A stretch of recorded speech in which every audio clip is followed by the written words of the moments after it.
Vishwambhara shooting చివరి దశకొచ్చేసింది.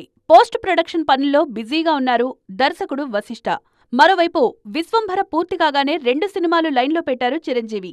అనిల్ రావిపూడి రేసులో ముందున్నారు. మే నుంచే ఈ కాంబినేషన్ సెట్స్ పైకి రానుందని నిర్మాత సాహు గరపాటి క్లారిటీ ఇచ్చారు.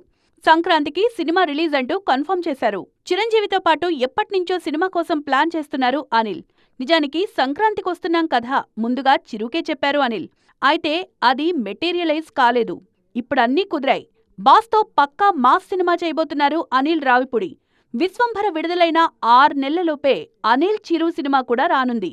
అంటే ఫ్యాన్స్ కు డబుల్ బొనాన్జా అన్నమాట. 2025 సెకండ్ హాఫ్లో విశ్వంభర, 2026 సంక్రాంతికి అనిల్ సినిమాలతో రానున్నారు చిరంజీవి. ఇక శ్రీకాంత్ ఓదెల సినిమా సైతం వచ్చే ఏడాదే రానుంది.